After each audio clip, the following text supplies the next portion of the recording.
اشارہ ہے کہ انتہائی درجے کی مشکل بھی اس کے ورد وظیفے سے اللہ تعالی آسان کر دیتا ہے۔ اسی طرح حدیث میں ہے کہ جس نے یونس کی دعا پڑھی اللہ اس کو نامراد نہیں کرے گا۔ تو اب یہ فضیلت اور تاکید سامنے آؤ۔ جب سے اسلام آیا ہے ہر دور اور زمانے میں صلحائے امت نے، علماء امت نے، اولیاء ملت نے اس کو عمل بنایا ہے، اور اللہ نے ان کو مختلف گرفتوں سے، پریشانیوں سے بچ نکالا ہے۔ کسی عمل سے پہلے اس عمل کے فضائل اور شرعی تاکیدات پر نظر ہونا چاہیے۔ جیسے یہ کلمہ لا الہ الا انت سبحانک انی کنت من الظالمین، ایک پیغمبر مرسل زمانے کے نبی برحق، ان کی ایک خطرناک مشکل کو کافی ہو گئی تھی کہ وہ دریا میں پھینکے گئے، مچھلی کھا گئی، اور پھر اس کلمے کے پڑھنے سے اللہ ان کو کنارے پر صحیح سلامت لے آئے۔ کا تمام اعمال سے سرفراز ہے۔ غور کیے جائے تو آپ کہے کہ آیت کریمہ تو ہم ان سے کہتے ہیں جمعے کے دن فجر کے بعد میں آپ بھی شریک ہو جائیے، ہم بھی آپ کے لیے نیت کرتے۔ کوئی آسان کام نہیں ہے کہ روزانہ بیٹھ کر کے استغفار اور آیت کریمہ ہزاروں لاکھوں مرتبہ ہو۔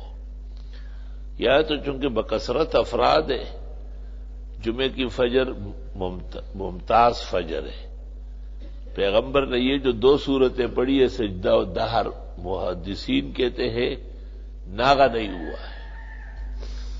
ابن مسعود جامع ایک حدیث تفسیر الکشف والبیان میں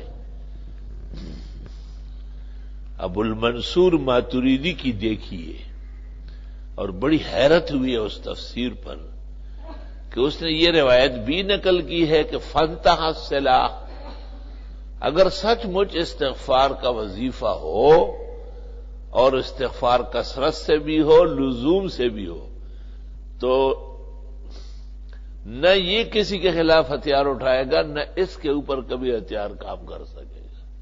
غور فرمائیے 15ویں صدی میں کتنے بڑے بڑے اس بون چال سے گزر گئے۔ ہمیں اپنا قورم پورا کرنا چاہیے، اللہ تعالی کو خوش رکھنا اور اس نظام پر آنا جو اس نے مانگا ہے، پھر اس کے ہاں دینے کی کمی کس بات کی ہوگی؟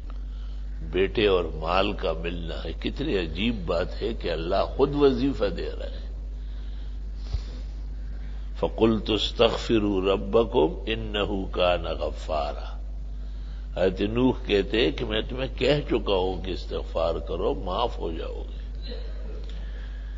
یرسل السماء علیکم مدرارا، زوردار بارشیں ہو جائے گی۔ وَيُمْدِدُكُمْ بِأَمْوَالٍ وَبَنِينَ، اور مدد دے دے گا تمہیں مال اور بیٹے دے کر۔ دیکھو مال کا ہونا بھی ضروری ہے، اگر مال نہیں ہے تو بیٹے کئی خرکار ہوں گے، کئی مزدور کار ہوں گے، کہیں ڈکیتی کریں گے، کئی پتہ نہیں کیا فتنے مصیبت بنیں گے۔ تو یہ جو کہتے ہیں نا کہ اولاد کم سے کم ہو، تو یہ کم عقل بیوقوف بےہودہ قوم ہے۔ ان کو کہنا چاہیے کہ اولاد نیک صالح ہو، شریعت کی باتوں کو شریعت کی نظر میں سمجھنا چاہیے، کوتا نظری سے سمجھنا کم نصیبی ہے۔ وَيَجْعَلْ لَكُمْ جَنَّاتٍ، اللہ تعالیٰ تمہیں جنتیں دے دے گا۔ تب دیکھو جنت تو ہمارا ایمان ہے کہ اللہ نے مرنے کے بعد ایک زبردست طب تسلی خوشی کی جگہ بنائی، اور مومن مسلم کو وہ نصیب ہوگی انشاءاللہ تعالی۔ لیکن دنیا میں بھی اس کے مظہر ہم دیکھتے ہیں، دینی ادارے جنت ہے، مختلف شاخیں جنت ہے، نوری آباد جنت ہے، اور یہاں مدارس جا کے دیکھو، مسجد محمد عاقل ایک بہترین جنت ہے۔ اس کو مفسرین کہتے ہیں تفسیر اول و تفسیر ثانی، یعنی عبارت النص اور دلالت النص. وَيَجْعَلْ لَكُمْ أَنْهَارًا، اور تمہاری نہریں جاری کر دے گا. اب دیکھو، ایک بیٹا ہے جو باپ دادے نسب کو بدنام کر رہا ہے، ایک بیٹا ہے جو ان کی پگڑی، ان کی عزت بلند کر رہا ہے. من نہر کا کیا استغفار؟ ایک تو استغفار کی کثرت ضروری ہے. ومن لزم الاستغفار، نسائی، جو ہمیشہ استغفار کرے، لازم سمجھے ہمیشہ کرے. جعل اللہ لہ من کل ضیق مخرجا، ہر تنگی سے راستہ ملے گا. ومن کل ہم فرجا، اور ہر غم سے نکلنے کا راستہ ملے گا. ورزقہ من حیث لا یحتسب، اور ایسی روزی ملے گی کبھی سوچا بھی نہیں ہوگا. بھائی گھر میں دیکھو مہمان آ جاتے ہیں تو بہت شان و شوکت سے بریانی. من اکثر الاستغفار، ایک تو استغفار کی کثرت ضروری ہے. ومن لزم الاستغفار، نسائی، جو ہمیشہ استغفار کرے، لازم سمجھے ہمیشہ کرے. جعل اللہ لہ من کل ضیق مخرجا، ہر تنگی سے راستہ ملے گا. ومن کل ہم فرجا، اور ہر غم سے نکلنے کا راستہ ملے گا. ورزقہ من حیث لا یحتسب، اور ایسی روزی ملے گی کبھی سوچا بھی نہیں ہوگا. بھائی